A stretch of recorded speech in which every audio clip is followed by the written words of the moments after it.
Olá, meu nome é Luiz Guilherme e nesse vídeo eu vou demonstrar a curvatura dos oceanos. E eu vou fazer ainda mais que isso, eu não vou provar só que ele é curvo, como eu vou provar especificamente que ele é esférico. Esse é o objetivo de hoje. E para isso eu não vou tomar nenhuma premissa absurda, a gente não vai fazer nenhum muito cálculo avançado, eu só vou partir da seguinte ideia, de que dada a superfície do oceano, um ponto na superfície dele está a pressão atmosférica e outro ponto na superfície dele também está a pressão atmosférica. Então a única coisa que tu precisa concordar comigo é que esse ponto também é pressão que esse. E esse resultado é importante porque a gente vai usar lá na frente. Tá? Primeiro, que eu tenho que introduzir aqui é a ideia de densidade de força, que nada mais é o seguinte, tu considera uma força normal que tu conhece, e a densidade de força seria o valor que está atuando sobre um determinado volume. Então, essencialmente, seria a força dividida pelo volume. Tu pode interpretar desse jeito. Então, a densidade da força seria o tanto de força que está atuando em determinado volume. Tá? Força tu consegue associar a massa, e essa aqui, a nossa densidade de força, vai ser associado a um volume. Tá? E, no sentido de, um exemplo aqui, só para tu entender o que está acontecendo, uma força gravitacional. Tem lá de força gravitacional, é igual a massa vezes a aceleração. O que tu pode fazer seria dividir isso tipo, os dois lados por... Quer dizer, força gravitacional seria mg, né? Massa vezes aceleração de gravidade. Então, F igual a mg. Tu dividiria ambos os lados por volume. Isso aqui, força dividido pelo volume, é justamente a densidade da força gravitacional. Massa dividido pelo volume seria a densidade. Então, seria densidade vezes g. Então, isso aqui é um vetor, né? Isso aqui seria a minha densidade de força gravitacional, tá? Basicamente, a gente está dividido pelo volume e a gente vai fazer isso porque vai facilitar no meu cálculo de pressão lá.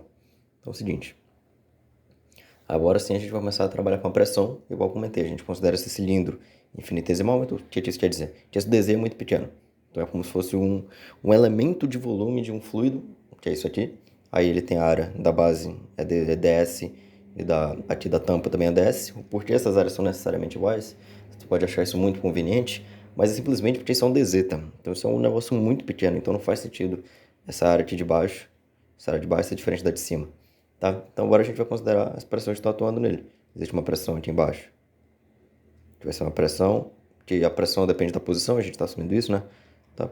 Pressão está atuando em x, y, z, né? Pressão é uma função que depende da posição e a gente está admitindo que a pressão que está aqui embaixo aponta para baixo no sentido de ser um P de x, y, z, tá? E aqui em cima existe outra pressão, só que agora é uma pressão que depende de x, y, porque nada mudou, o que está mudando é só a altura. A altura agora é z mais dz. Lembrando que isso aqui é um espaço tridimensional, né? Então, no eixo para cima existe um z, para cá existe um x, para cá existe um y. Então, x e y se manteram inalterados aqui, eu só mudei a altura, então só mudei z. Então, por isso que só esse termo mudou, um z mais dz. E a gente vai considerar agora a resultante da diferença dessa pressão, porque a pressão em cima é diferente da pressão embaixo, então existe uma força atuando nesse eixo z, né? Então, implica que a força no eixo Z. Vou desconsiderar que é um vetor, tomar só os módulos disso. Pressão a gente sabe que a medida está associada à área, então vai ser essa pressão vezes essa área, menos essa pressão vezes essa área. Então, como a área vai aparecer multiplicando os dois termos, vou botar ela aqui fora. Vou botar um dessa de fora, que multiplica pressão em x, y, z mais dz, menos a pressão daqui de baixo, x, y, z. X, y, z, tá. Esse resultado aqui, vou chamar de equação 1, que a gente já vai voltar nela. Aí, só que eu vou ter que refrescar a tua memória, porque isso aqui é muito parecido com algo que é derivada parcial de P com relação a x. Isso aqui é justamente P de... com relação a x não, com relação a z. Com relação a z, isso aqui é justamente P de x, y, z mais dz, menos um P de x, y, z, tudo isso sobre um dz, onde esse dz é um infinitesimal que está tendendo a zero, exatamente como o nosso problema, só que é um infinitesimal, uma partícula de água. Então, esse termo ele aparece aqui, ó. Esse termo é exatamente igual a esse termo aqui. Então, o que eu vou fazer é só isolar ele. Vou ter que esse termo é igual a derivada parcial de P com relação a z vezes dz. Então, vou substituir essa aqui é a equação 2.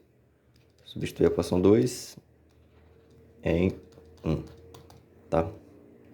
Então agora eu tenho que meu VZ é igual a ds, que está ali fora, ds, que multiplica derivada parcial de P com relação a Z vezes dz. Só que é o seguinte, ds vezes dz, se a gente prestar atenção nisso aqui, ds é a área da base, dz é a altura, então é justamente esse volume. Isso aqui tem o volume dv, é justamente isso. Então eu posso substituir. Vou ter que vz é um volume infinitesimal vezes a derivada parcial de p em relação a z. O que eu vou fazer agora é só isolar. Vou botar f de z sobre dv, passar esse dv dividindo. Só que isso aqui é justamente o que a gente acabou de definir como sendo densidade de força, né? A força atuando em determinado volume, então isso aqui é a densidade de força atuando em z. Isso é derivada parcial em relação a z, né? Só isolei aqui. Então é isso. Só que isso aqui pode ser feito de maneira análoga para as outras duas coordenadas. É só eu tomar uma diferença de pressão aqui, uma diferença de pressão aqui, e depois fazer isso pro eixo y. E a gente vai tomar de maneira análoga que diferença de pressão em x, quer dizer, densidade de força em x, seria a derivada da pressão com relação a x, derivada parcial, e densidade de força em y seria derivada parcial de p com relação a y. Então, o que a gente tem agora? A gente pode escrever isso aqui é o vetor. Isso aqui é o vetor da densidade de força, e ele vai ter coordenada densidade de força em x, densidade de força em y, densidade de força em z. Só que f de x é a derivada parcial de p com relação a x, f de y é a derivada parcial de p com relação a y, f de z é a derivada parcial de p com relação a z. Isso aqui é justamente a definição de gradiente, tá? Vou escrever assim, gradiente de p. É justamente isso. Gradiente de determinada função seria justamente o vetor cujas coordenadas é a derivada parcial desse p, que é justamente o que tem aqui, tá? Então, esse é o resultado importante desse nossa primeira parte. A gente queria provar isso aqui. Que a densidade da força que a pressão exerce é justamente o gradiente dessa pressão, tá? Aí, a coisa esquisita que a gente fez aqui para chegar nesse resultado foi quando a gente passou esse... Cadê? Isso aqui.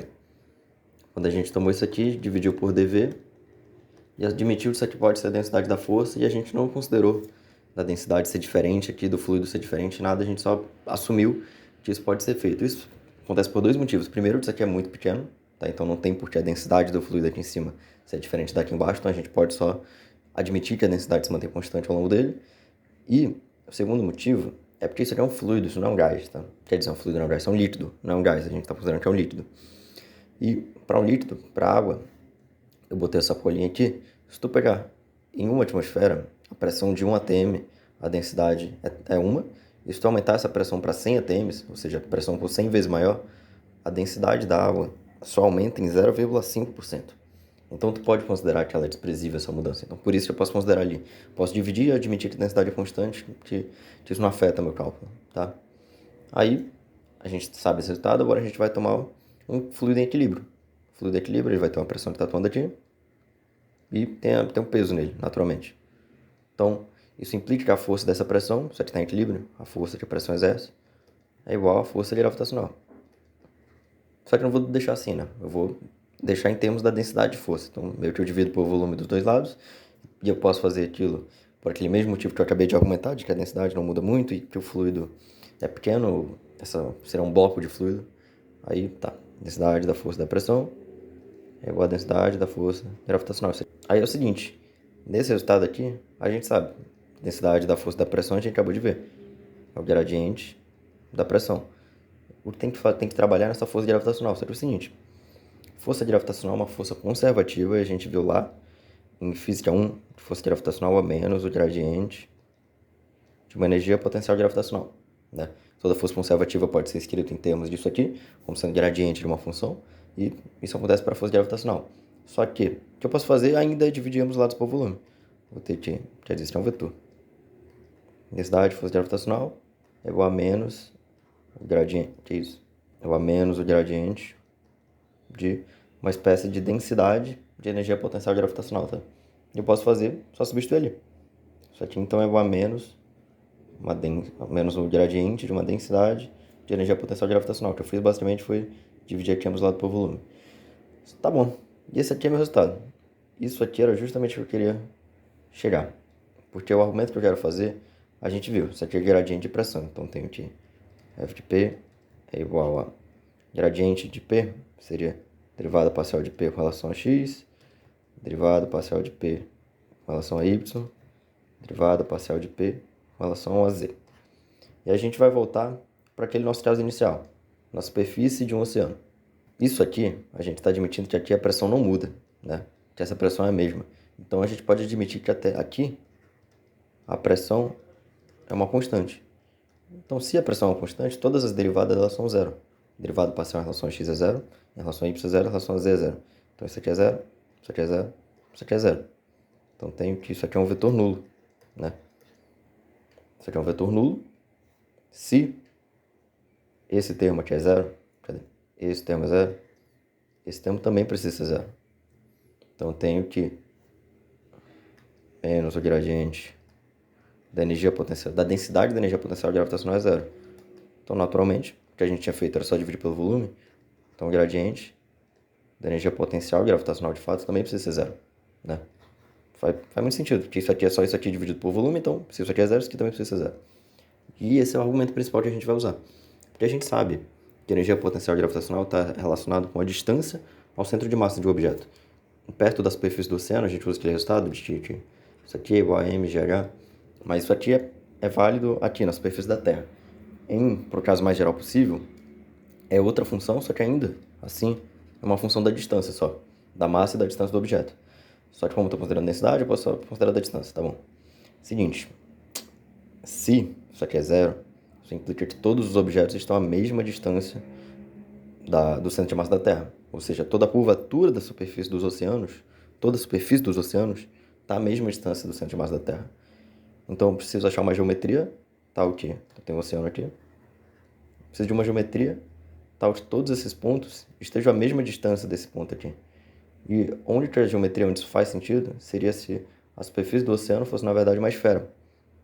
Então, isso aqui precisa ser uma esfera, porque todos esses pontos aqui estariam à mesma distância. Seria o raio da Terra, né? Então, essa minha dedução matemática induz que a superfície dos oceanos ela precisa ser esférica, tá? E era isso que eu queria mostrar. Só dando a César o que é de César, isso aqui não veio da minha cabeça, obviamente, né? Isso aqui é uma digressão, na verdade, que está lá no livro do Moisés, curso de Física Básica, volume 2, no capítulo de pressão. Tem isso. É isso. Tchau.